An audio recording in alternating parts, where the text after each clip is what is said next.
Hello and welcome to this tribute program to our friend Andrew Olle. I'm Philip Clark.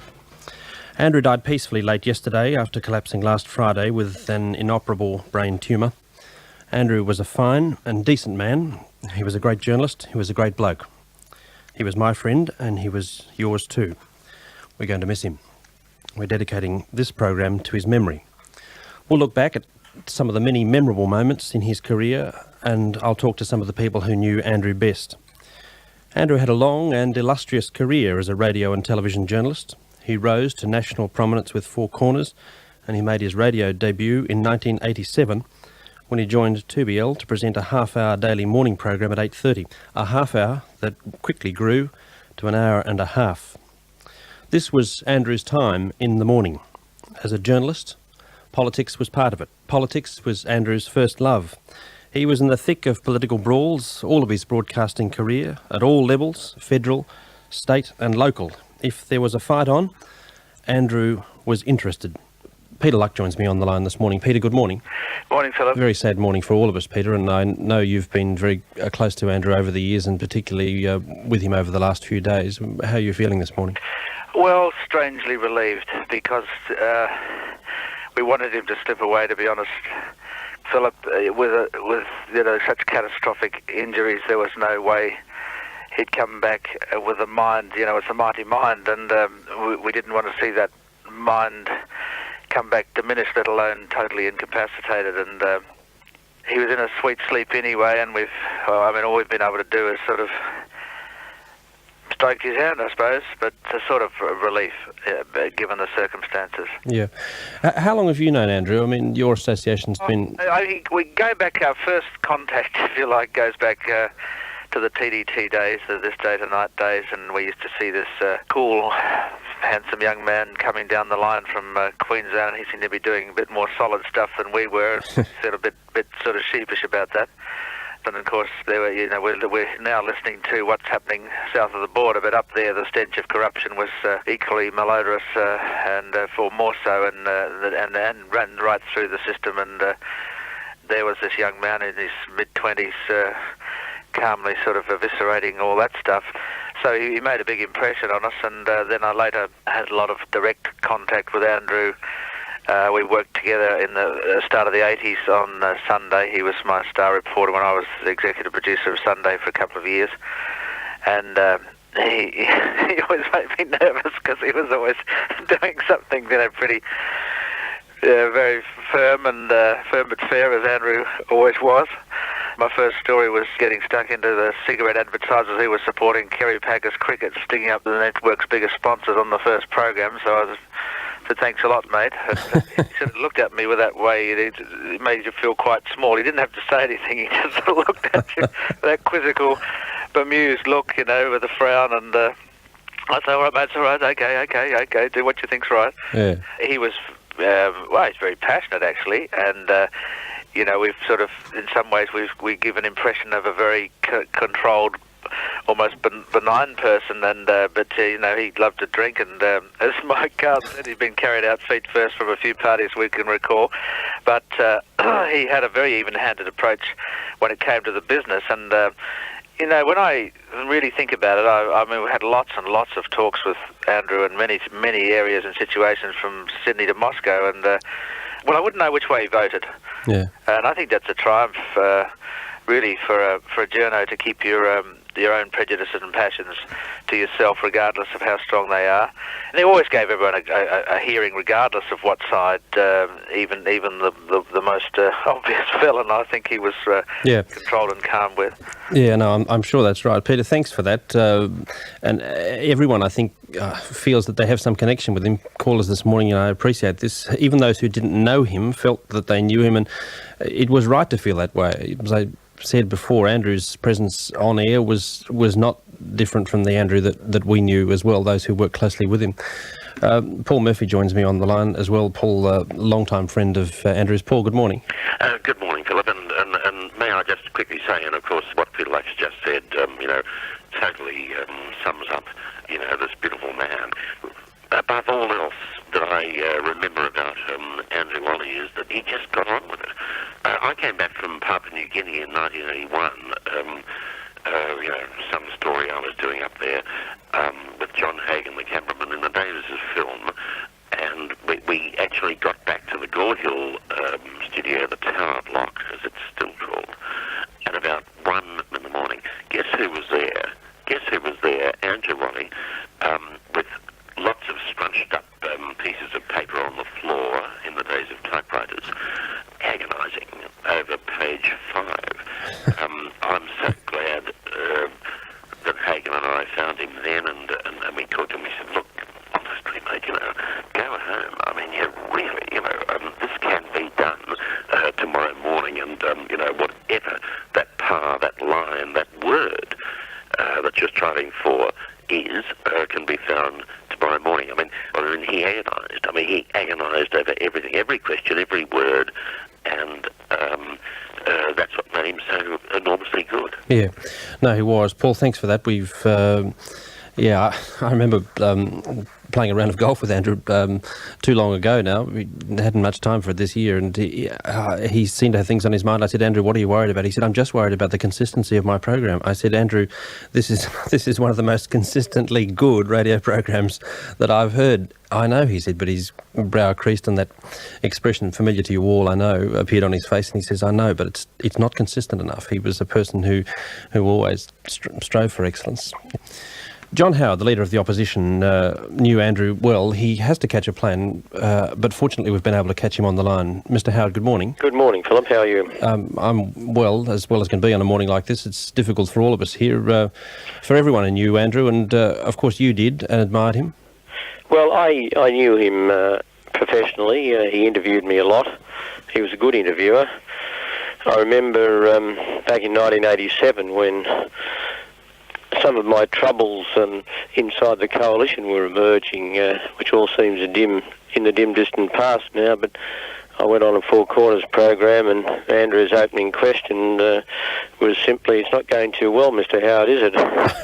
And he had a way of getting very directly to the point of a problem, and that sort of question could be effective and disarming, and it was a measure of his professionalism. I also had the privilege, along with my family, of knowing him and his family in our local area.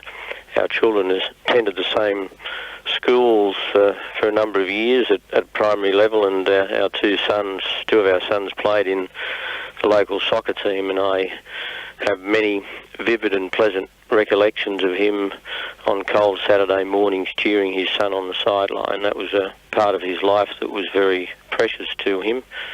He was a very active member of the local Greenwich community. He played a big role in encouraging local sporting teams and just generally involving himself in community activities, and that was a side of his personality that I saw a lot of and I respected and admired. A lovely family, and my family, all of us feel very deeply for Annette and for Nick and Sam and Nina at this particular time. He was, as so many people have said, very professional. He knew his subject. He did run a very good radio program, the Andrew Olle program, and one of the highlights of the morning for many Sydney addicts of politics was to listen to the Olle Lyneham exchange. It did become something of a fixture for those who followed politics, and there are many who did, and all of us will miss that, and we'll miss him, and I join many other people in sending my love and sympathy to Annette and her children in what is a great devastation to lose a husband and father at the age of 47. Is tragic in any circumstances. Yeah, it is indeed. Mr. Howard, I thank you for that. Thank you. Mr. John Howard there, he's the leader of the opposition. Mike Carlton joins me on the line. Mike, you would know from the recent days, of course, very close association with the family, and been a friend of Andrew's for a very long time. I mean, you've been with Andrew over the last days. Peter Luck, by speaking to him before, said in a sense he was glad there had been an end to it now, and perhaps that's a feeling we all share. That's right. There's one thing that strikes me, and that Andrew would have been utterly amazed, would have been astonished at the public reaction to his death. I mean, that's rather a curious thing to say. But he was essentially, as you know, a very modest man. He never one to trumpet his achievements or to crow about his successes. And he would have been staggered to have learned of the tributes that had been paid to him, from the Prime Minister, John Hart, but also from the public. I know his wife was deeply moved by it. Annette was just bowled over by the wave of support she was getting. People she'd never heard of. Yeah. And Andrew himself would have been just gobsmacked by it. He wouldn't have believed it. It is extraordinary, isn't it? I mean, everywhere you go, I've gone, and I'm sure you've had exactly the same experience. People shocked and shaken by the news of it. And Andrew's a journalist, and in a country where I suppose where journalism's not often held by some people in high esteem. What was it that makes Andrew special? I don't know. As you say, journalists rank around about the same level as property developers and used car dealers. And Andrew, I think, had a detachment from that. He had a certain cool to him, certain ability to put himself away from the clash and clamour of ugly day-to-day journalism. You could see that this was a man of transparent honesty, of professional detachment, whose voice was never raised, who never bludgeoned the interviewee, simply sought to get at the facts. I think that's probably the secret to it. He was seen as friendly, and he achieved, above all, that ability, I think, that most of us strive for, to put himself in the place of the listener or the viewer, and to ask the questions and to seek the answers that the listener or the viewer wanted. Not that we smart-ass journalists wanted, but that the people at home wanted, needed, and had a right to. Yeah, there was a certain, I don't know how to describe it, politeness is not the right word, because Andrew could be extremely forceful at the same time without seeming to be strident or rude, which, I mean, lots of us have difficulty doing. Yeah. He was certainly polite, yeah. He was, urbane is the word that springs to mind. Yeah. I'm worried that in all this we're making him sound a bit of a goody-goody, a little pious, a little perfect. Yeah, you've had a drink with him or two in your time, haven't you? Oh yeah, there was the great dog shit incident of the night, you know. Go on. Oh, right. That was me. We were having a riotous party at his place, and I, being the fool that I am on these occasions, decided to make an enormous grand entrance in the lounge. I mean, I arrived with a sort of new ray of pirouette and flourish, landed lightly on the carpet, and trailed dog shit all over the entire room. He was very calm about it, as you would expect. But he retaliated at a party at our place by knocking over 3 Waterford crystal glasses. And then he said, right, he said, we're even. He hadn't had a drink at all at the time either, had he? Certainly not. Mike, thanks for that. Mike Carr, there, Sydney broadcaster. Kerry O'Brien joins me on the line this morning. Kerry, good morning. How are you, Philip? All right, as much as can be on a morning like this. A remarkable broadcaster and one of the few who successfully managed to combine radio and television work. You're obviously a student of his television work, Kerry, and an admirer of that. Well, the thing to understand is that Andrew was one of a lucky, even privileged group of journalists, and it was the luck of our generation. We sort of found ourselves riding the first big groundbreaking wave of television current affairs in Australia, but Andrew seized the opportunity in his own understated and elegant way, and eloquent, and established benchmarks that I think guarantee him a permanent place. We go back 23 years. We were on TDT in Brisbane together, and it was, looking back on it, there must have been something of a naive sense of knights on white chargers slaying dragons. Yeah. You were knocking out 4 to 5 stories a week, and it really was same-day journalism, and doing that over a year was extraordinary. But Andrew was the one who was always still at his typewriter till the last possible minute. Over that last phrase, polishing the last word, the editor would be screaming, the producer would be melting down. But I've racked my brains on this. I can't think of a time he missed a deadline. And it is, as Paul Murphy was saying, it was what made the Olle words always bring that extra measure of elegance. And it wasn't just elegance, it was cutting to the heart of a story. Yeah. Yeah, it was this, I suppose it was the decency too, in a sense, which came across. People thought this man, it bears no malice, is after the truth and nothing more. Well, he was a very thoughtful person, and you can't understate that. Thoughtfulness in this game is just so important, and that was Andrew. But he did have his light moments. His light moments. Go on. Well, Murphy actually reminded me of the time in Melbourne where I think there was an argument over the size of the collar. Murphy says it was an argument over the size of the collar on the beer. I thought it was not being allowed to finish the drink at closing time, but one way or another I was frog-marched out of the bar by a couple of burleys and killed the cops, and with Andrew and others trailing along behind, and as we got out to the police car, Andrew stepped in and insisted on being given their numbers. Yes, well, you see, that's right. It all fobbed off when one of them said, actually, we don't have any numbers, and Andrew said, yes, you do. It's on your cap, I want your number. So, of course, Andrew joined me in the back seat of the cop car. And we each ended up contributing $40 to the poor box. But it was my transgression and his support. Kerry, thanks for joining the program this morning. Okay, Philip. Kerry O'Brien there, the presenter of the 7:30 report, National 7:30 report there. This is a special tribute program to Andrew Olle. This is the time of the day, of course, in which Andrew would have normally spoken to Paul Lyneham, a broadcasting double act that became one of the most famous in Australian broadcasting history. Their empathy together, their laughs together, made 9 o'clock an absolutely compulsive time. I'm sure employers around the country, in some senses privately, although they may not admit it, are probably giving thanks that at last we can start work at 9 o'clock. And Paul joins me on the line. Paul, good morning. Good morning. An emotional time for all of us. You've known Andrew for a very long time. What's the length of your association? How did you first come to know him? Oh, we were at Four Corners in the 70s together, and then when did we start the radio? I think it must have been 6 years ago. Yeah, at least 6 years ago, isn't it? It seems to me it's gone on forever. I mean, it's got a place in broadcasting history. I mentioned that. I mean, maybe that's not the sort of thing you want to become, a broadcasting institution, but for many people it was absolutely compulsive listening.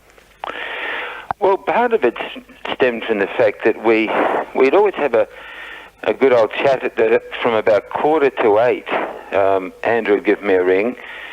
I'd always just answer the phone, "G'day mate, how are you?" And he'd always say, "Oh, not too badly." And then off we'd go, and it became a sort of chat that I think various producers and researchers got a bit cranky about, because we'd just go on and on and on and chew the fat about everything. You couldn't ever rehearse what we did on radio, but by the time we got to air, we'd really sort of thrashed things out a bit, and we had a running order, and we knew what we were going to talk about. And don't tell me that all those jokes were scripted, Paul.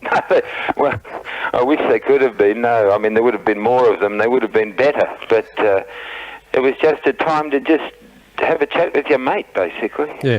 What was it about him that made it for you easy to talk to? Well, because he was very quick. He could turn things very nicely, and he was driving the car, as I always saw it, and he believed that we were trying to do a roundup for people who were on their way to work, and they wanted a bit of a summary in a reasonably accessible way, and he always was about his business, but at the same time he would just turn things very neatly, and you'd get that feeling that the penny had dropped. I mean, I remember it was only a couple of weeks ago, he was talking to Jenny Brocky about the time he'd been on stage with me when we had our little rock and roll band going, and Jenny was saying, "Oh yeah, what was that? Tell us about it." And he said, "Oh, it was a Save the ABC concert." And he paused and he said, "It didn't work." Now, you're speaking as an old rock and roller yourself here, of course. Well, yeah, he was the MC, and I was determined not to let him do typical Olle and gracefully slide off to the wing. Yeah. So that we got on, and I grabbed him and put him next to a microphone with our version of the Nissan Cedrics. And Andrew sort of jived and bumped along with the rest of them, and I think he sort of didn't know whether to feel embarrassed or have a good time, or a bit of both. Yeah. Well, he knew how to have a good time, of course, didn't he? I mean, Kerry O'Brien's mentioned this already, and so's Mike Carlton. Oh yes, he did, and he also loved his sport. it always staggered me that after doing his radio in the morning and the television in the evening, he'd ring you up the next morning and you'd discover that he'd been up half the night watching a satellite broadcast of the Kangaroos teaching the Poms how to play rugby league. He just was indefatigable. If there was any good sport on, Andrew would be watching it. Yeah, I once saw him hit a 2 wood within 1 foot of the hole, and I've never seen the man so excited in my entire life. Yeah, well, I never played golf with him, but boy, he just loved his sport. Yeah, he was hiding it from you, that's why. Paul, thanks for that. Thanks for joining us, and thanks for those wonderful years on air. Thank you. Bye-bye. Paul Lyneham there on the line. And as Paul just mentioned, Andrew was a man of strong opinions, and that applied to sport as well. He was a passionate Queensland supporter, ecstatic in victory, despondent in defeat. And whenever his old state was playing, especially in State of Origin matches, he caught up with his old buddy H.G. Nelson during the 1990 series. Let's reflect on Jack Gibson's comments. The Supercoach is obviously most miffed that Ian Roberts has been left out. He is certainly a cracker player.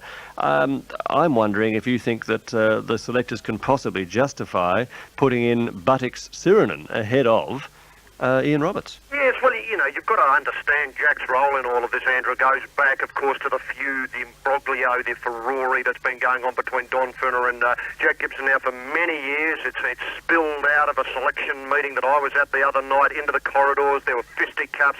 Johnny Quayle, Monsignor Quayle had to step in. Arco was pulling Jack off in the sense of restraining him, and of course Don was being held in the other corner by myself, Roy, and Monsignor Quayle, and it was that sort of night.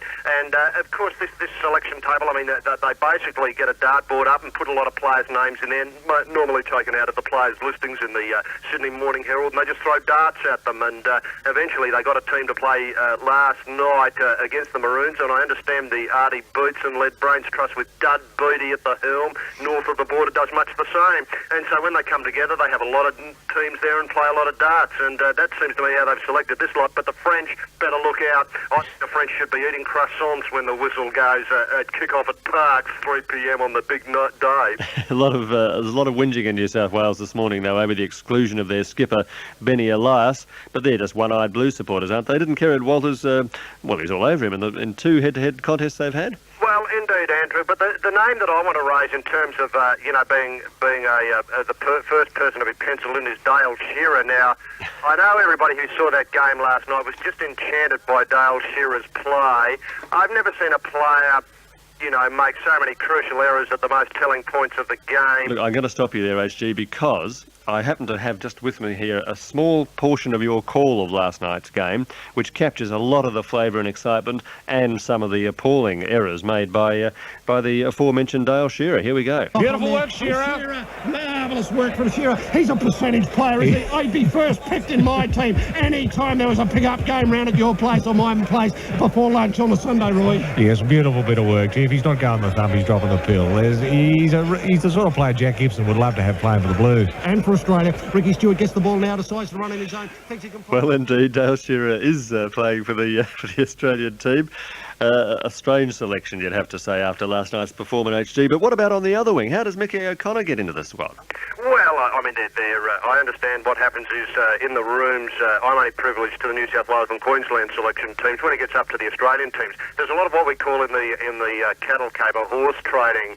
And I know Dale Shearer's been a favourite of Dud Beatty for many years, and he can remember a game where he played well once a long time ago, and it stuck in Dud's mind. And I think that our representatives, that is the New South Wales representatives, can remember Michael O'Connor in his heyday. And if Dud can remember a good game from Dale Shearer, then I know our selectors can remember a good game from Michael O'Connor. In fact, I can remember a good game from Michael O'Connor. I'm strapped to remember a good game from Dale Shearer, but be that as it may.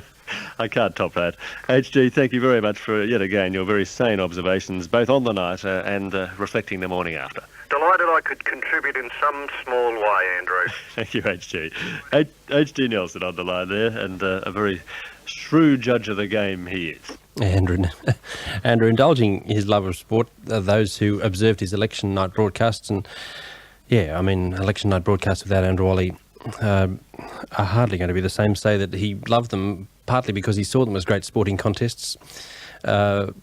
Difficult broadcasts to do. Those who are in the know say that you could tell how the production was going and how the broadcast was going by his facial gestures. I don't know about that. Apparently, if he tugged his ear in a particular way, things weren't going very well. If he stroked his nose in a particular way, things were better. I leave it to others to judge.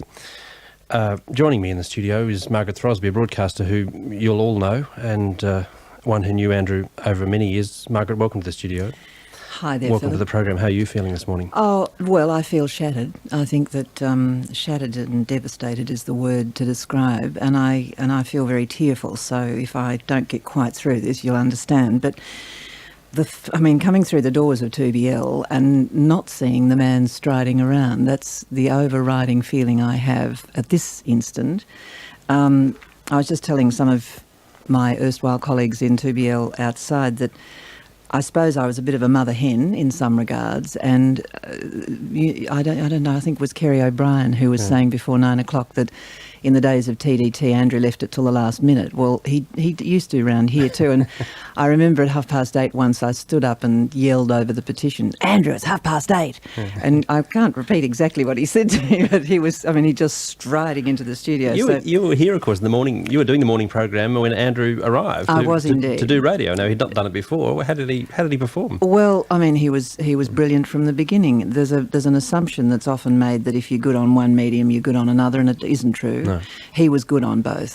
There's no doubt about that. And I think that the world of electronic media, and especially radio, is often very masculine. And I know it's been said by other people this morning, there's lots of testosterone that flows around this industry of ours.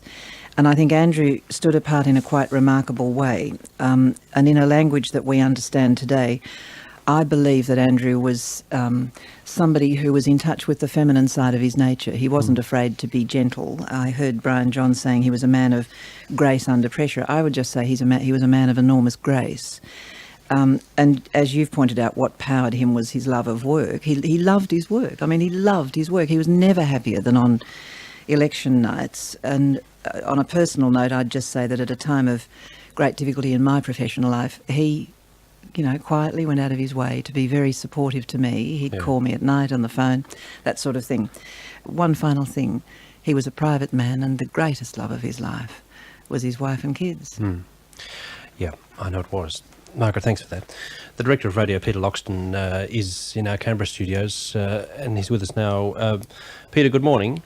Good morning, Philip. Now, Peter, you were a neighbour actually of Andrew's, and yes, a friend of Andrew's, and I think were you the first person to suggest that he might try radio? Yes, I was the federal controller of metropolitan stations back in late '86, and we were looking to some changes to 2BL from the beginning of '87. So it was my idea we should approach Andrew, and he was convinced to come along and give it a try. And a lot of people did ask the question that Margaret pointed to, whether he would make the transition to radio. I was really confident that he would. Why did you think he would? Well, I actually had a sense that there was a person in there that we didn't see through the medium of television that we would see through radio. And I think radio is just such a wonderful personal medium. And I think it's through that medium, particularly as Andrew learned to become more comfortable with it, where we really did see the range and depth of the person, including his sense of humour and as well as his rigour and his toughness. And I think that kind of variety and the closeness of radio was really great. I do recall him saying at one stage, John Doyle, I think, came up with the statement. We used to talk a couple of times a year about how it was going with each of the presenters, and John came up with this notion of learning to drop your strides in public, being able to be yourself in the live medium of radio. And I think Andrew just showed his enormous range of professional skills in developing into that kind of role as well. Yeah, Peter, thanks for that. Peter Loxton there, the Director of Radio. It's to London we go next. Mark Colvin is the ABC TV's London correspondent, a close friend. And Andrew, when he went to Europe, I think used to stay with him. Was that right, Mark? He'd arrive on your doorstep with suitcases. Well, he did once. He gave us a ring from, I think, Oslo or somewhere, and he was on a train, and we were in Brussels, and it was Christmas time, and he said, can we come and have lunch with you? I said, don't be stupid, come and have Christmas with us. And we had most fantastic just a great Christmas together, and then we all went down to Paris together, and I'll always remember him believe it or not, on the top of the Eiffel Tower. I don't know if everybody knows this, but Andrew had the most terrible vertigo. He and the whole family actually had been in a horrible accident where they fell off a cliff and they were nearly killed, and so he had every reason for having vertigo. But there he was at the top of the Eiffel Tower, and he and Nettie were clutching onto each other like orphans in the storm. He'd done it because the children wanted to do it, and he had, I think he had a very highly developed sense of duty. It's a kind of old-fashioned word, and particularly for somebody as totally unmilitary as Andrew, certainly he had this.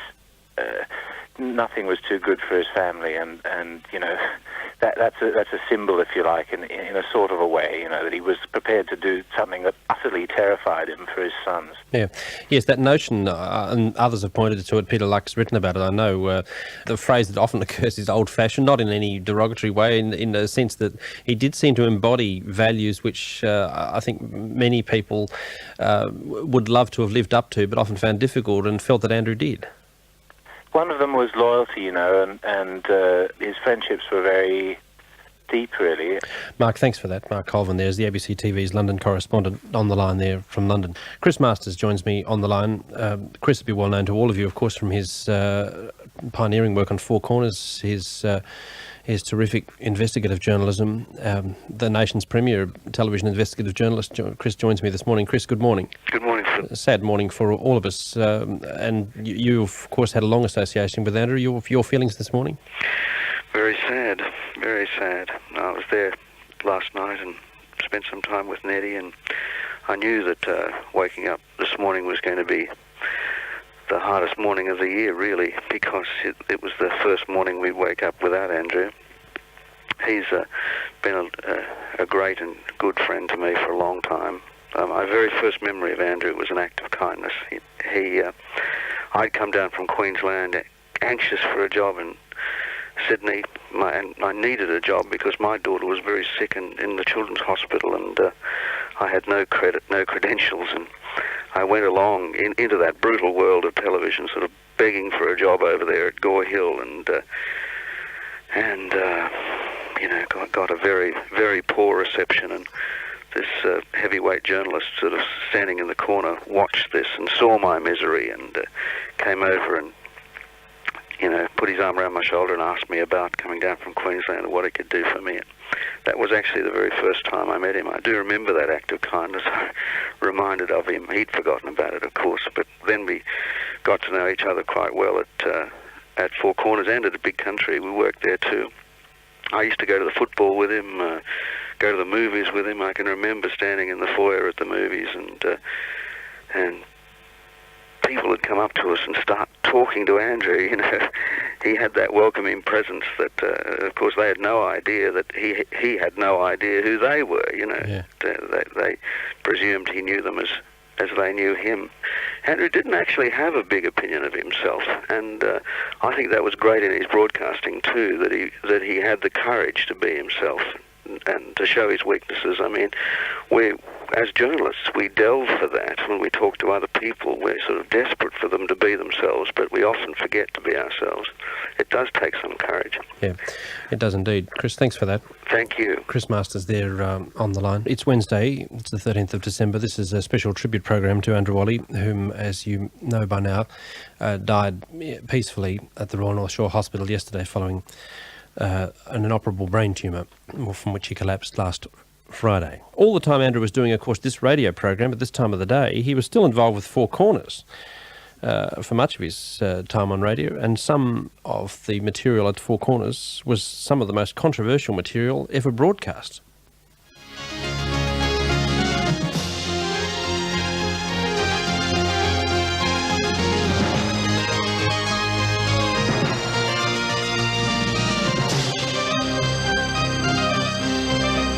Thanks for joining me. Tonight, the story we've all been waiting for. The racing industry touches all Australians, and not just on the first Tuesday in November. It's effectively the engine room for much of our social, political and criminal life, an industry in which fortunes and reputations are turned over with bewildering frequency. Big Bill Waterhouse and his sons David and Robbie are a racing dynasty without parallel in Australia. Each has gained prominence as a bookmaker, and each has had his share of troubles. Several months ago, Four Corners was made aware of serious allegations concerning the Waterhouse's activities, both on and off the course. Our report was completed 3 weeks ago, but of course we've had to hold it over while the family sought a permanent injunction from a succession of courts, including the highest in the land. When that failed, approaches were made to individual members of the ABC board. These were firmly rejected by the chairman. So here, at last, are Waterhouse and Sons. They're racing and Springer Wing and Grey Ace got the best of the start. Black Star Tail and Grey Comas came. Yeah, the famous Waterhouse broadcast. Who would forget that? They're one of the most dramatic, I think, Four Corners programs ever broadcast. Andrew there presenting it for us. Glenn Patrick's on the line. I mentioned before the election coverages that Andrew loved. I mean, he loved them because he thought they were sporting contests. Glenn actually directed Andrew through all those TV election coverages and knew Andrew's performance intimately. Glenn, good morning. Oh, thanks, Philip. He was a master at this, wasn't he? I mean, he was the best in the country without any doubt. Look, from a director's point of view, his supreme skill was just something that he did get the chance to showcase, I suppose, on federal elections.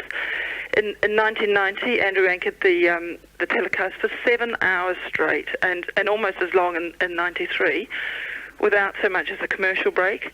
And at 1 a.m, Andrew was as lucid and witty as he'd been at the start. I love that line. He said, whichever way you'd cast your vote, the sun will still come up in the morning, don't worry about it. And that was followed by the closing credits, which was a montage of the campaign and the music and the song. Always look on the bright side. Yeah. Did he ever lose his cool? I mean, when he was on camera, he didn't, of course. Did he lose his cool when the camera went off?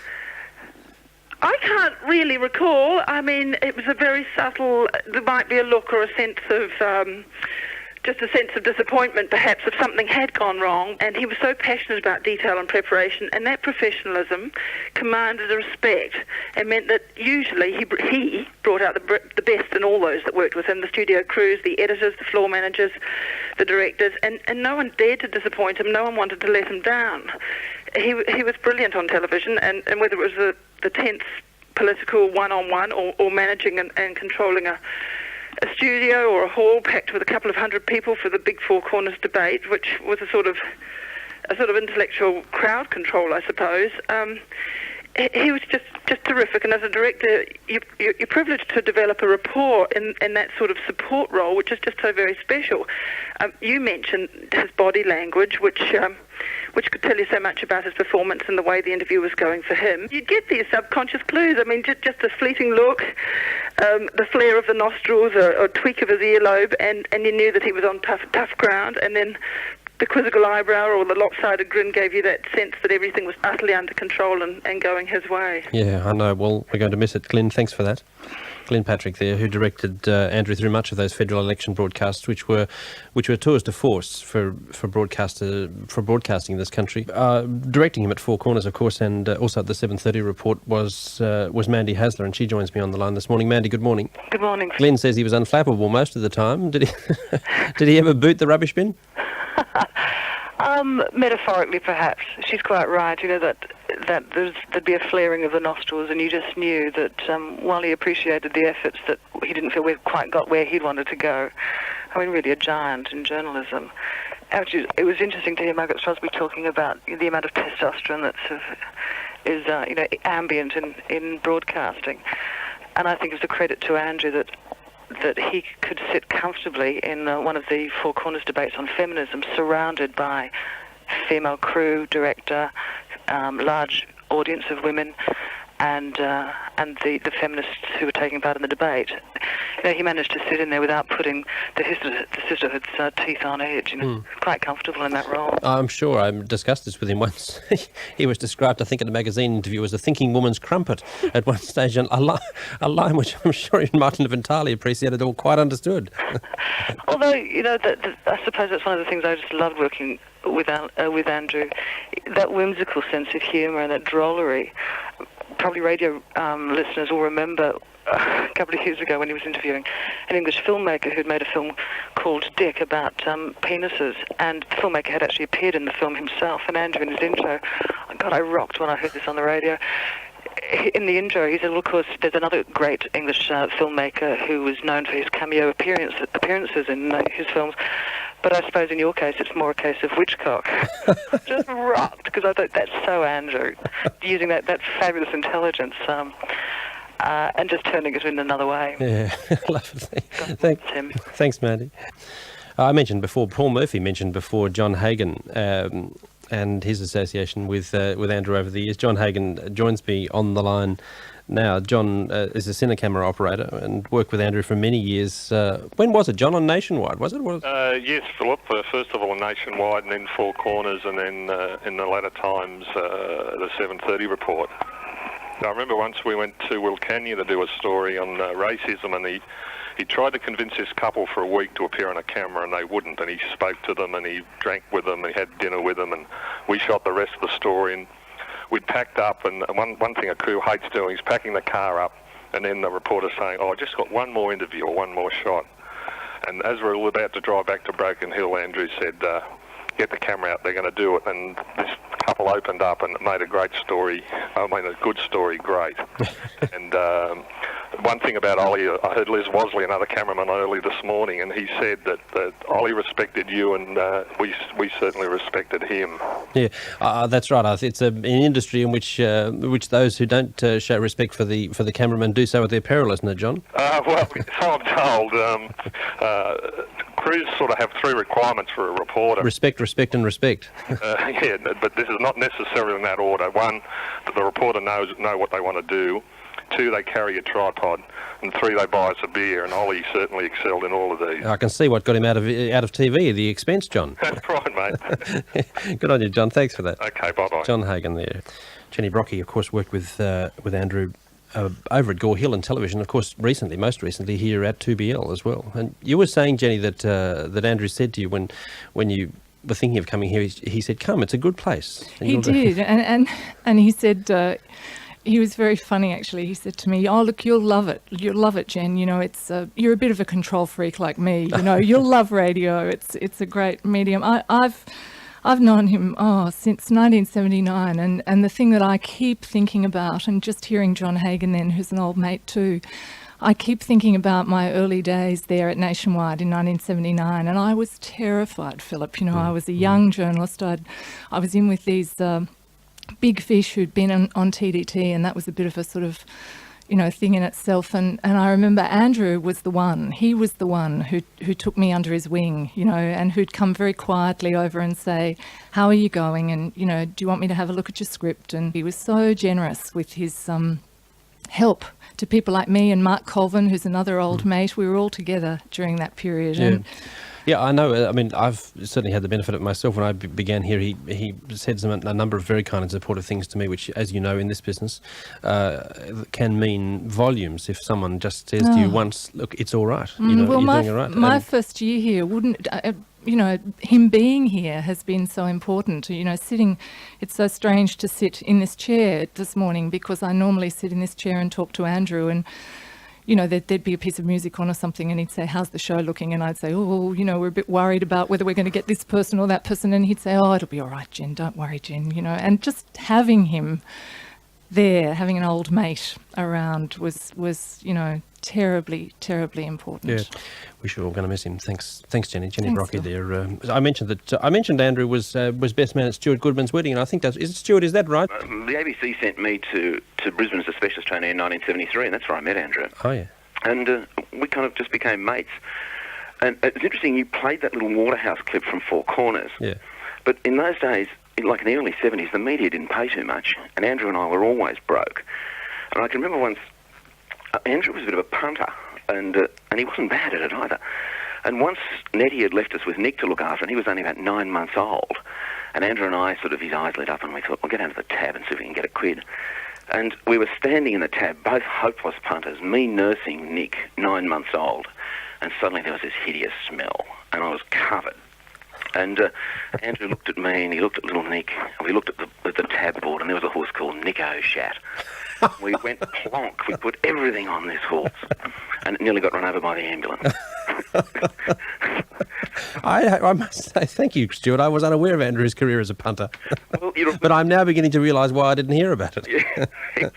He actually wasn't a bad punter, but, mate, he was a terrible golfer, Philip. Now, I've been out with him. He was a I once saw him hit a 3-wood to 1 foot width from the hole on a par 3. He was... And I'll bet he jumped all over the joint. He did. Yeah, but I went round picking up his clubs, which he'd flung all over the fairway. Mike Carlton said he'd never seen him ruffled, but then Mike Carlton never played golf with him. Yeah. He used to get ruffled on the golf course. No, he did. It was probably temperamentally not the best game for him. No, it wasn't. Yeah. All right, Stuart, thanks for that. Stuart Goodman there with his memories of Andrew. Tony Maniati's on the line too. Tony, of course, has known Andrew for ages, was a cadet with Andrew in the Brisbane newsroom back in the 1960s, I think, Tony, weren't you? Philip, 28 years we go back, which, if you take it away from his sadly allotted 47 years, I think he was about 19 when he walked into the newsroom, a puffy-faced young cadet recently arrived from Melbourne. Andrew was... in my memory, always a very shambling sort of character. You know, back in those days, he wasn't quite as suave and sophisticated as he certainly became. And we were all very ambitious and driven young cadets, and Andrew seemed a little... Well, I think shambling is the word that keeps coming back to mind. It was a very endearing characteristic he had.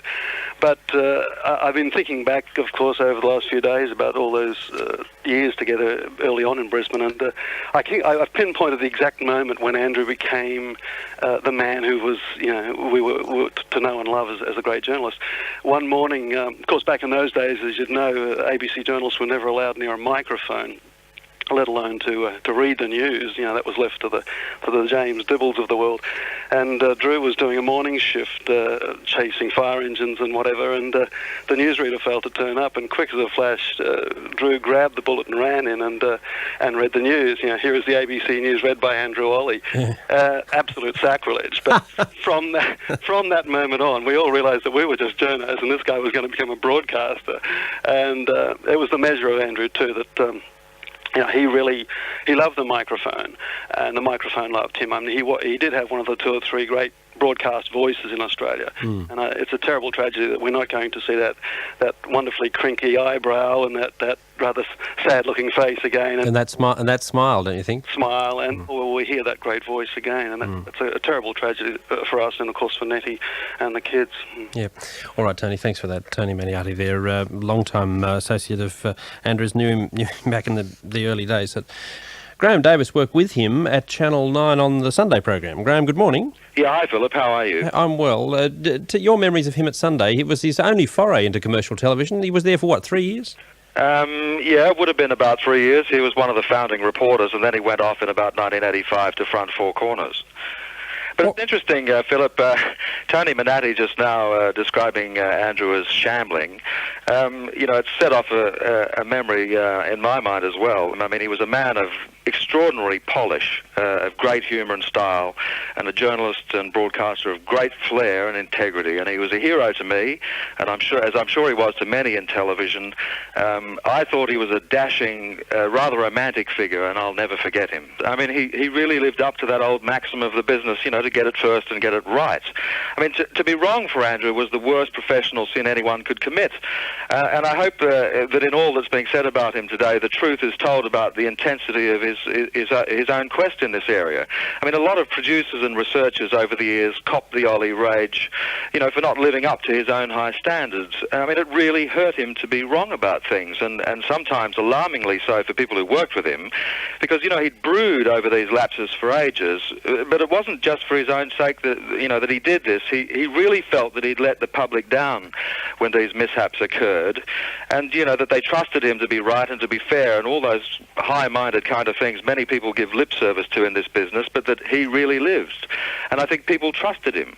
the other thing about Andrew too was his extraordinary sense of humour. And I mean, just to get back to the shambling description of Tony Manatti's, I mean, I remember him at Channel 9, and you read in later years of Andrew being the thinking woman's crumpet, and he did have tremendous good looks and personal charm. Yep. But I mean, in those days, he did take an almost perverse pleasure in thumbing his nose at the fashion plates, around commercial television.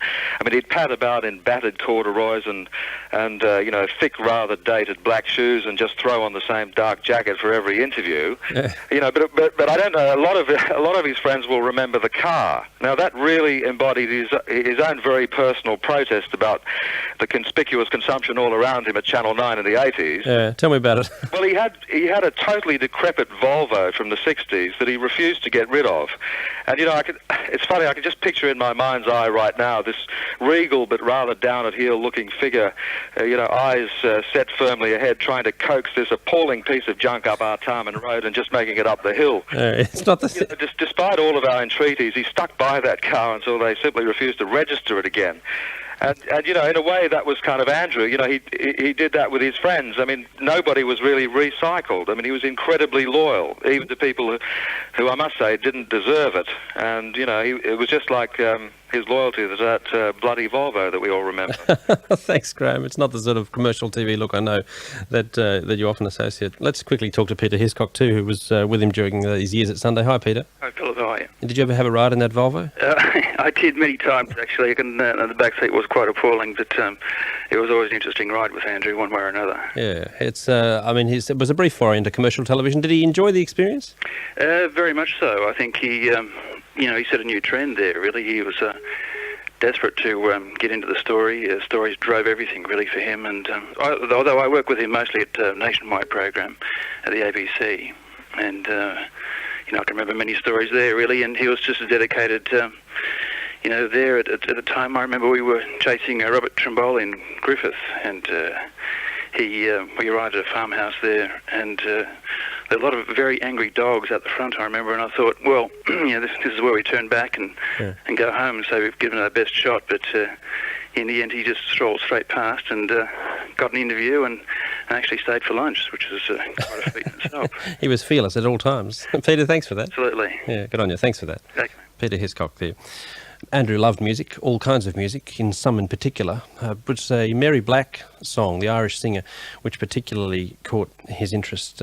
He used to replay it often on his program, and it's a song which for us is redolent with memories of Andrew, and is a powerful emotional link for us with his life. I hope it is for you as well. This has been a special program for Andrew Olle, and here's Mary Black.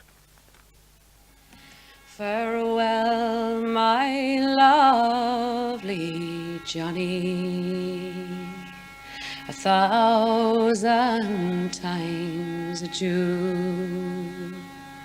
You are going away from the holy ground, and the ones that you love true. You'll sail the salt seas over, and then return for sure to see again the ones you love and the holy ground once more. You're on the salt sea sailing, and I am safe behind. Fond letters I will write to you, the secrets of my mind, and the secrets of my mind, my love. You're the one that I adore, and still I live in hopes that you'll see the holy ground once more.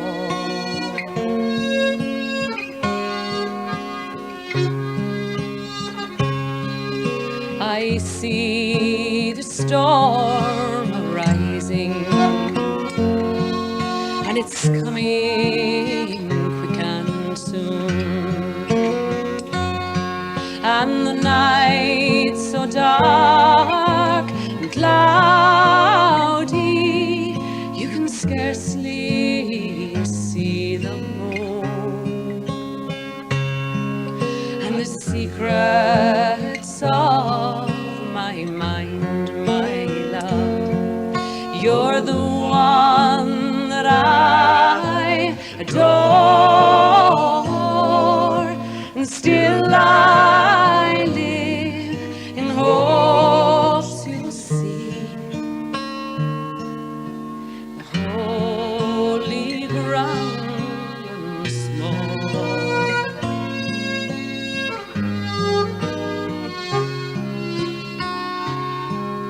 But now the storms are over, and you are safe and well. We will go into a public house, and we'll sit and drink our fill. We will drink strong ale and porter, and we'll make the rafters roar, and when our money it is all spent, we'll go to sea once more. You're the one that I adore, and still I live in hopes that you'll see holy ground once more.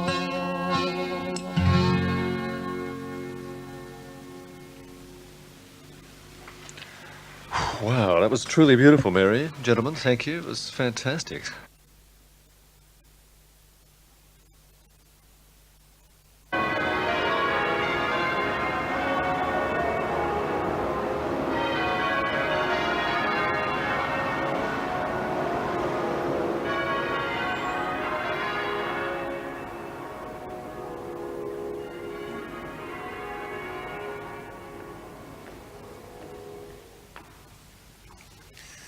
Good afternoon.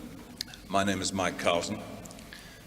Welcome to you here in the Sydney Town Hall or with us on ABC radio and television around Australia. We are together today to commemorate the life and work of Andrew Olle, a good man, a fine journalist, and a great Australian. He was a dear friend and a respected colleague to many of us. To many more people, hundreds of thousands, perhaps millions, he was a face always welcome on television, a voice always welcome on our radios. Only now, upon his death, do we understand that it was more than that. He was admired, he was loved. Andrew would have been astonished by all this. He was genuinely a modest man. And if you'd said to him, mate, you said, you'll fill the Sydney Town Hall when you go and they'll see it around the country, he would have laughed uproariously, not believed it. Said you were mad. Andrew Olle began life as a knockabout kid in Melbourne. His dad was in the army. He moved from school to school. Somehow he fetched up as a trainee with the ABC in Brisbane, which was where he began to ascend the heights over a quarter of a century. He seemed to do it effortlessly, with great charm. But behind that elegance, there was much talent and there was much hard work. No one knows that better than his friend and colleague from Four Corners, Chris Masters.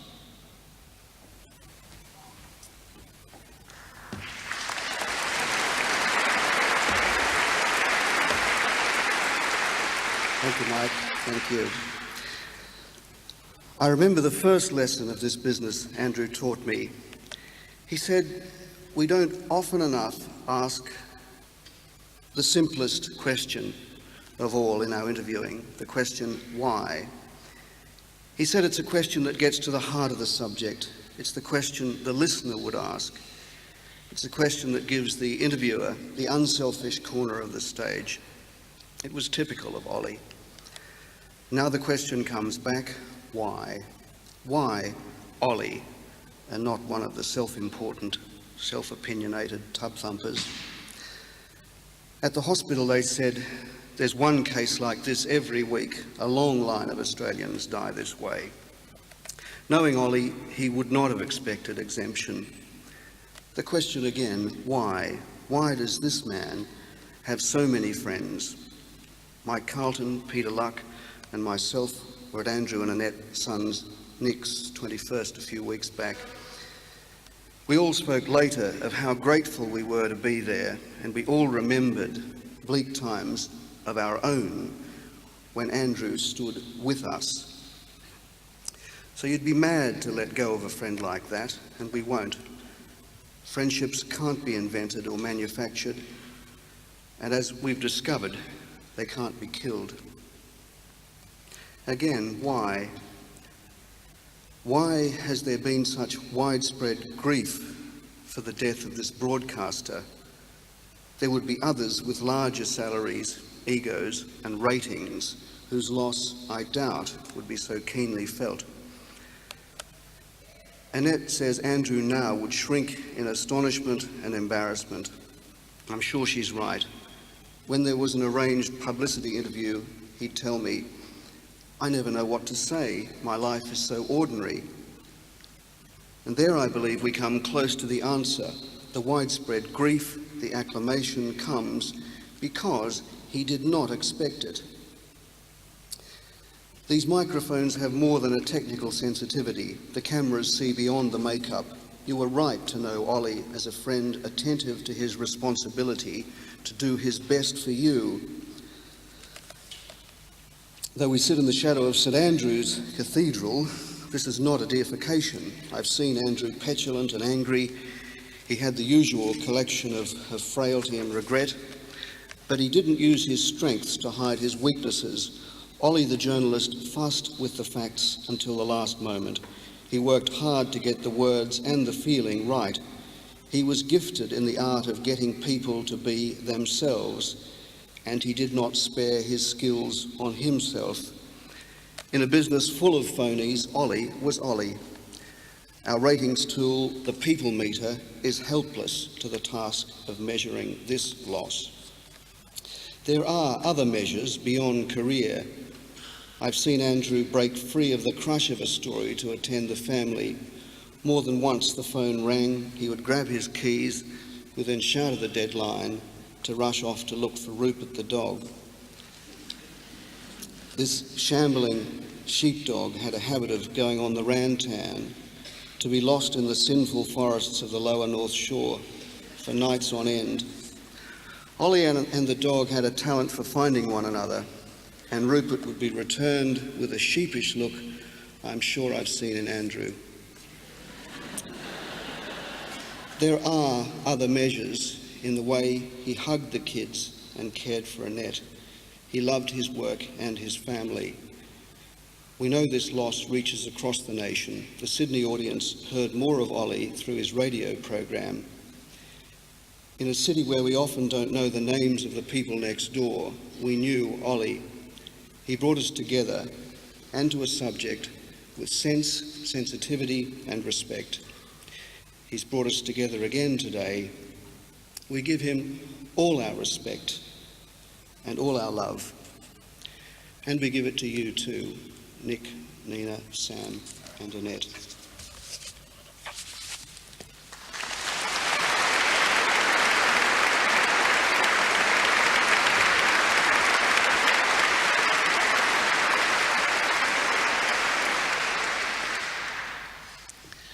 I'm Margaret Throsby. Many people in the past 10 days or so have talked about the fact that Andrew, so warm and courteous as an interviewer, nonetheless never revealed much of his own position on issues in politics. We, his close colleagues, find ourselves surprised that we can't tell you how he voted or what his religious belief might have been. Many times over many years, Andrew interviewed the magistrate Pat O'Shane on all sorts of topics, from Aboriginal issues and social values to their most recent encounter, which was an interview just a couple of months ago on police corruption. Pat O'Shane is famous for expressing her point of view, no matter how unpopular or controversial it might be. So in Andrew and Pat, interviewer and interviewee, we found two people whose individual qualities put them at opposite ends of the spectrum, and both of them publicly admired for the position they took. Pat O'Shane.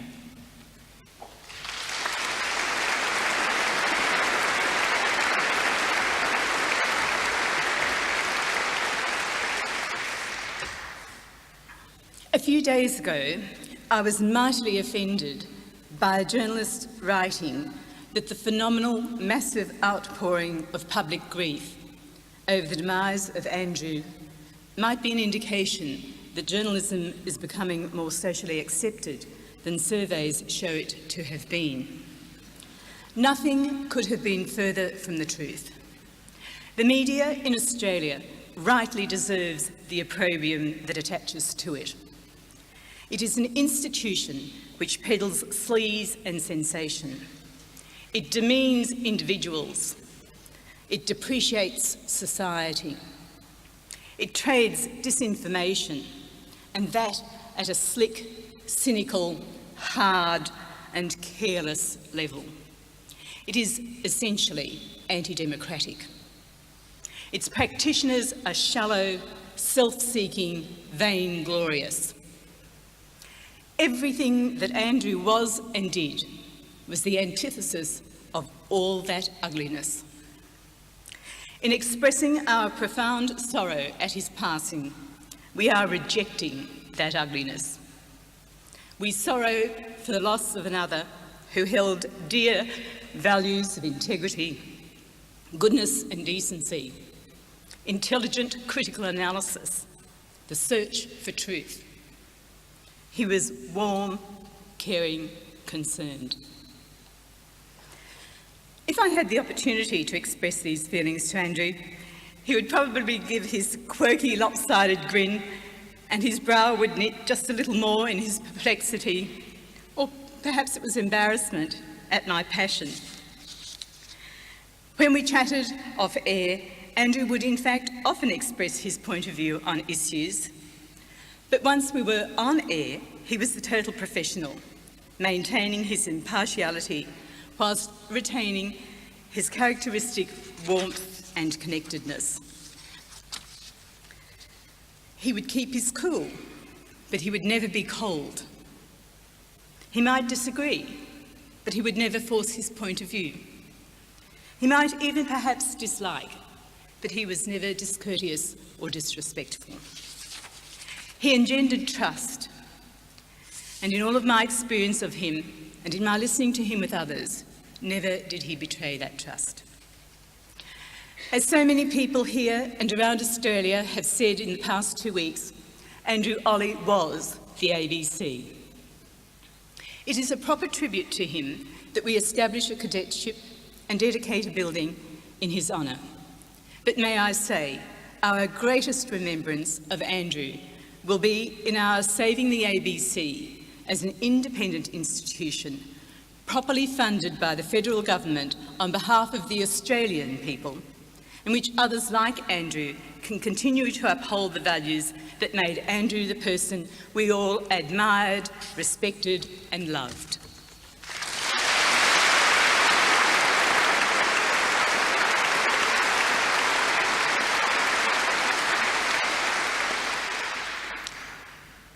Andrew Olle never thought of himself as a star.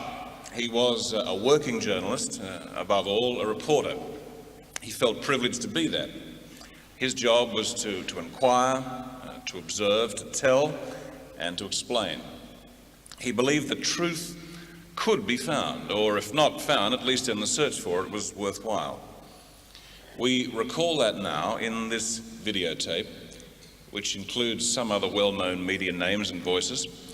It is narrated by Paul Murphy, who, like many of us, first worked with Andrew on This Day Tonight in the early 1970s.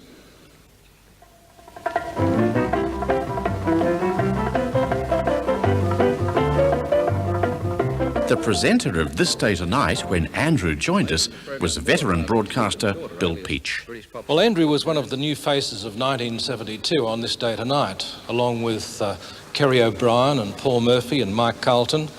And we were all pretty young then, but Andrew was almost painfully young, or he looked that way. But he still had that cool, calm self-possession even then. I think his efforts on air came across as balanced because Andrew was a very well-balanced man.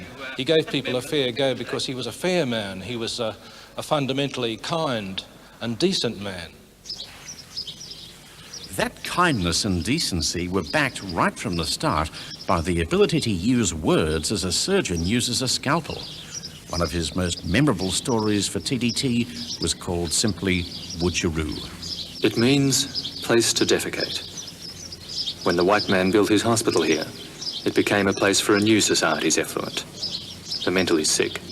As in so many of Andrew's stories, there was no particular villain. His aim was to make us re-examine our own prejudices. Prejudice was the problem too at Cedar Bay in far north Queensland, where a group of gentle, dope-smoking hippies were the victims of a brutal police raid.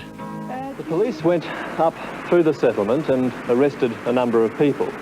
They brought about 10 of them down here to this little clearing in front of me and handcuffed them to the trees. Andrew's exposure at the Cedar Bay raid won him at the age of 28 a Logie for outstanding journalism, awarded by his fellow journalists. This can't have been an easy award to make. The accolades didn't seem to have any effect on Andrew Olle.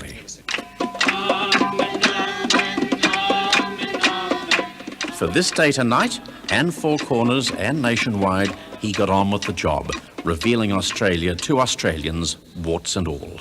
In 1979, Andrew Olle was joined on the staff of Nationwide by Jenny Brockie, who would later become an award-winning documentary filmmaker and a fellow host on Sydney's radio station 2BL. Of all the people I worked with in the early days at Nationwide, Andrew was the one who taught me the most about journalism and about filmmaking. I always thought Andrew would be a filmmaker because he was so good at it. He had a real sense of nuance and subtlety. He never put himself into his films that much. He always allowed the characters and the arguments to come out.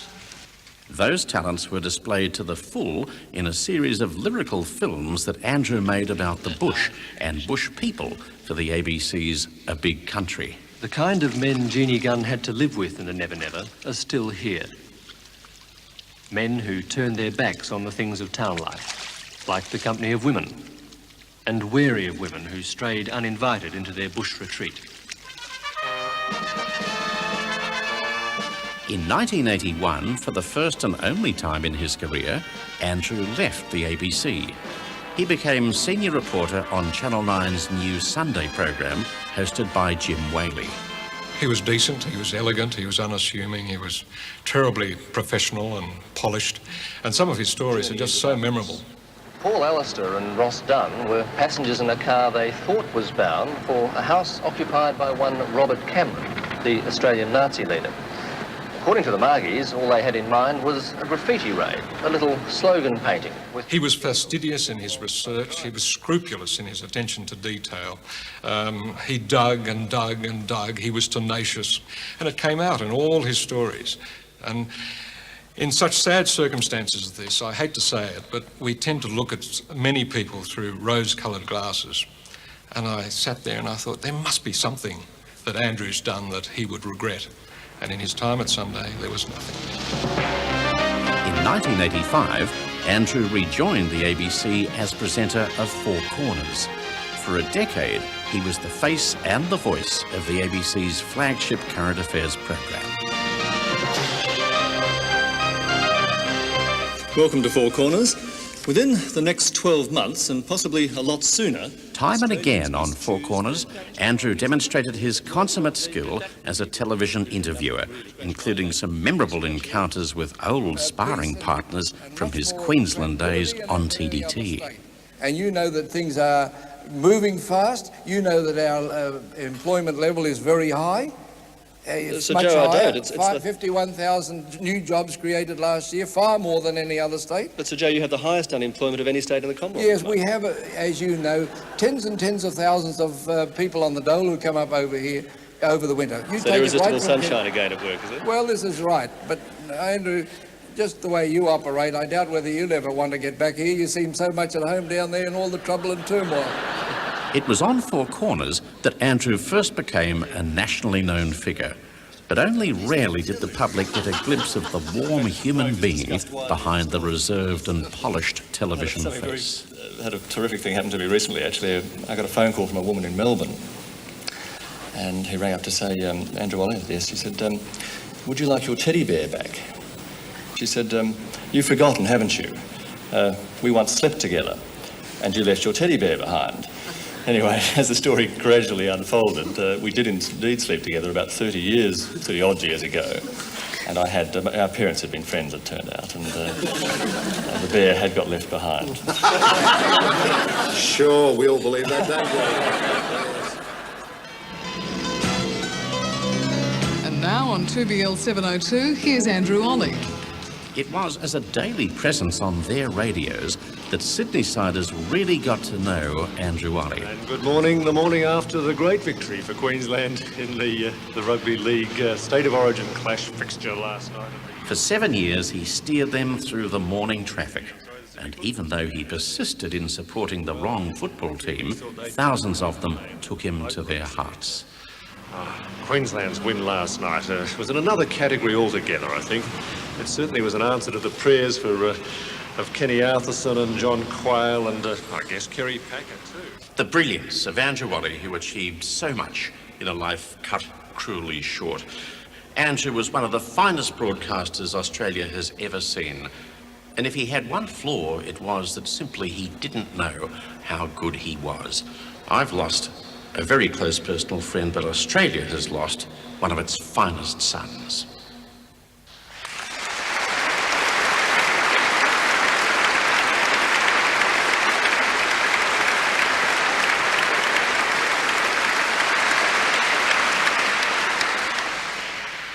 The media can be a cutthroat world, but strange as it may seem, you can have, and you do have mates in this business too. And sometimes when the mates get together on air, the chemistry works its head off. Strangely, it seems to work best on radio. And there was Andrew in Sydney in the morning, and in Canberra, the political correspondent Paul Lyneham, sometimes still in his pyjamas, sometimes possibly less. Their daily political chat became an institution. Most of the time it didn't really feel like work, did it? More like a yarn over a cup of coffee. I know many of our listeners thought of it that way, but of course there was much more to it than that. Much more than your relaxed, easygoing warmth. You always preferred a busy agenda, at least 8 to 10 topics each morning. It was more useful to our listeners, you said, to give them a thorough rundown. And when I'd complain that there was too much to get through, you'd tactfully suggest that we might pick up the pace. It was typical Olle speak for, don't waffle on so long. And then there was your persistence. No matter where I was, the back of Burke or an airport lounge or hiding in bed with a hangover, you were always prepared to go to any lengths to make it work. Sometimes we'd pre-record, sometimes you'd simply nurse me through it, and sometimes our only preparation was a quick exchange of dot points over the phone while the 9 o'clock news was winding up. Yet no matter how hectic it was, you didn't complain, and you never lost that laid-back, seemingly effortless professionalism. Another thing you never lost, my old friend, was your curiosity and your willingness to learn from anyone. You had none of the hubris and pomposity that has afflicted some in the media. That's why your questions were genuine inquiries to inform yourself and the listeners, rather than long monologues fueled by ego. But above all, I think the reason you were so successful on an intimate medium like radio was that you came across exactly as you were, a genuinely decent bloke. You never claimed to be the sharpest or the wittiest or the most knowledgeable. Indeed, I never heard you claim to be anything very special. But because you respected people and you listened to them and you spoke with them, not down to them, you always seemed to get the best out of them. Many mornings you even got the best out of me.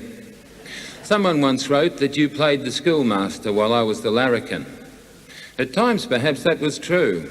Our unspoken rule was that it was your program and you called the shots. But you were never averse to some real mischief yourself. And there were many times when I could almost see that grin as you casually tossed in a hand grenade that you knew would get me jumping. And you made friends with so many people who passed through your studio. Friends you stuck by over the years, just as you stuck by me. For your friendship was unqualified. I could row with you and I could annoy you, but there was never any doubt that we'd always be mates. In a bitchy gossip industry, I never heard you speak with malice about another person, either on air or off. The private Andrew was the same as the public one on 2BL. The same generosity of spirit, the same warmth, and the same decency. And when in those final months you did lose focus for a few seconds here and there, we put it down to the hurt and the bewilderment that you'd bottled up inside you over the 7:30 report. That and the stress of a long, hard year. We all thought you'd come good after the holidays and bounce into your new drive time slot with all the panache of old. But we were wrong, and we never got to say goodbye, and some of us, less generous than you, will never forgive that. But at least we're saying goodbye now, old friend. The whole country is. You know, the morning after you were rushed to hospital, I was buying a newspaper here in the city, and the man behind the counter asked me as he handed me my change, "What's happening with your mate?" "He's dying," I said. "That's dreadful," he replied. "He's a really good bloke. It's not fair, is it?" He was right. It wasn't fair, and nothing will ever make it so. But you touched so many people's lives, and you gave me the opportunity to do it with you. For that, I will always thank you and always miss you. Goodbye, old friend.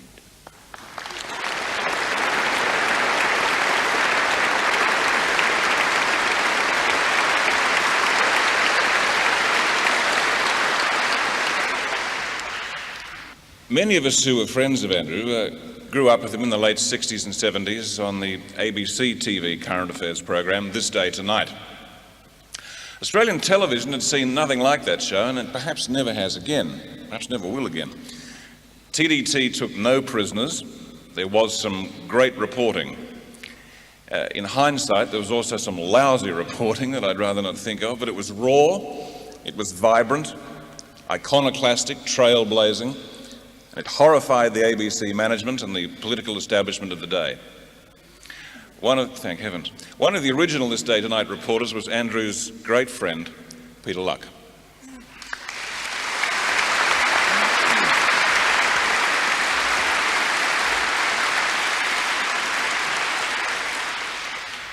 Thanks for coming.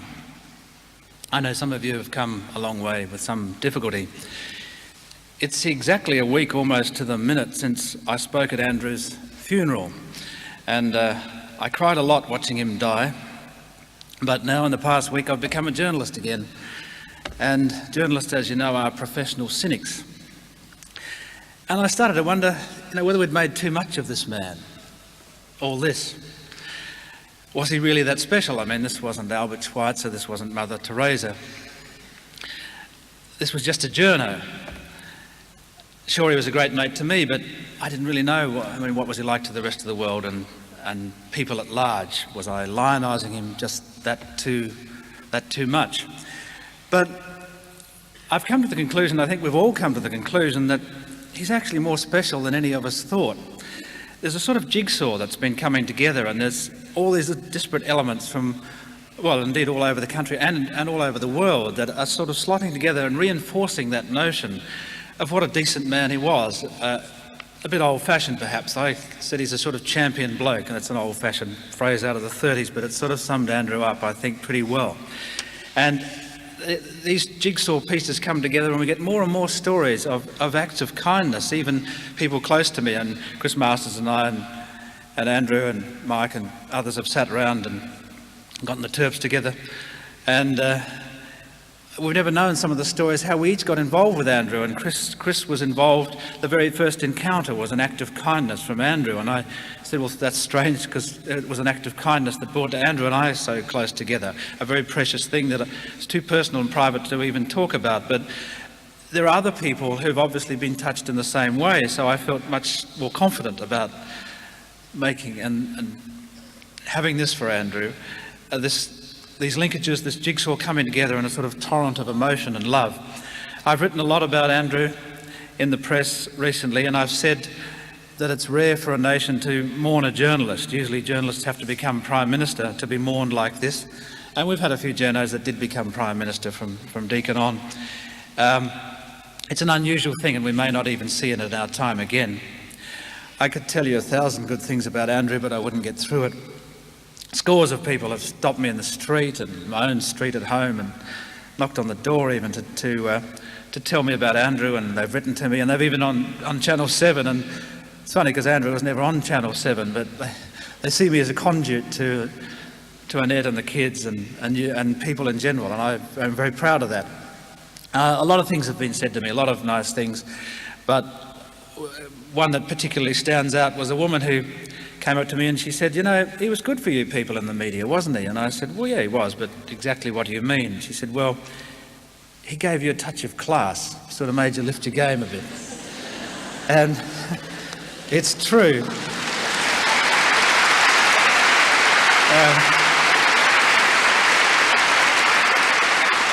It's true that we sorely need that. We needed his dignity, his eloquence, his even-handedness, his patience, and of course his occasional irritation. He was the iron fist in a velvet glove. I don't pretend that I know and knew Andrew better than anyone here or even as well, but I do know one thing, he would have hated all this. He would have been embarrassed about it. And we would have seen the frown, we would have seen that quizzical eyebrow, that wry smile, and we probably would have said, yeah, okay, Andrew, okay, we did go a bit over the top. But Drew, I've said it a lot, but as far as I'm concerned, mate, you were simply the best.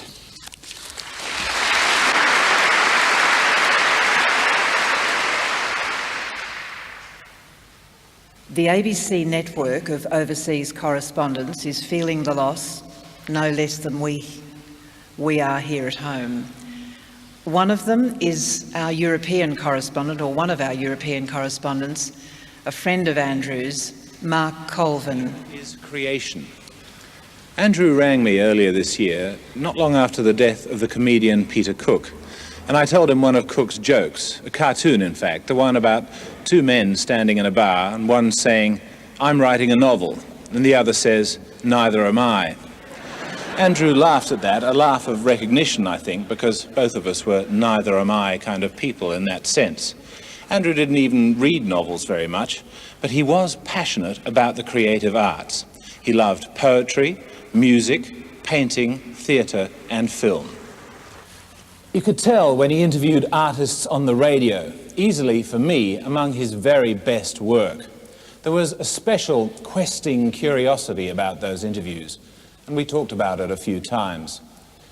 What it came down to, I think, was a genuine fascination with the creative spark, the mysterious process by which new work is formed.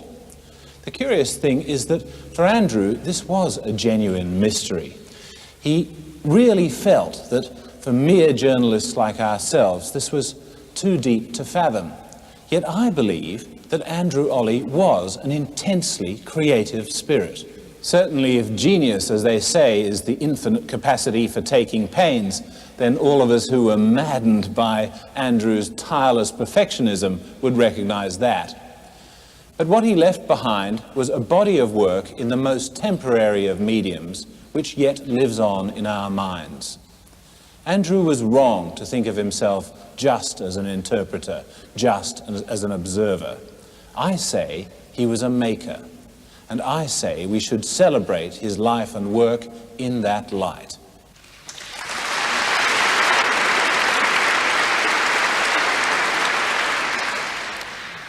Now, again, Chris Masters.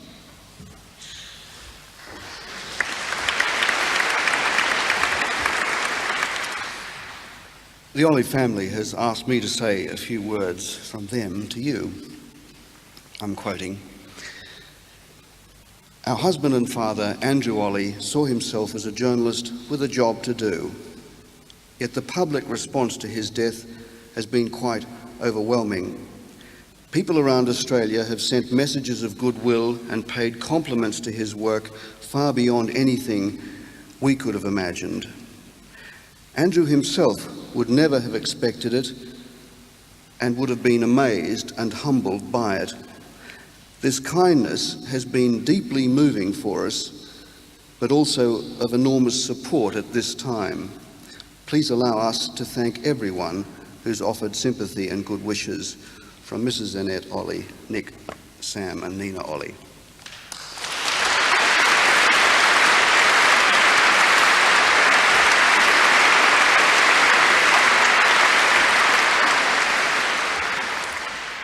So, thank you for joining us today here in the Town Hall or here around Australia in commemoration of a life that flared like a flame, only to die at its brightest, although the light lives on.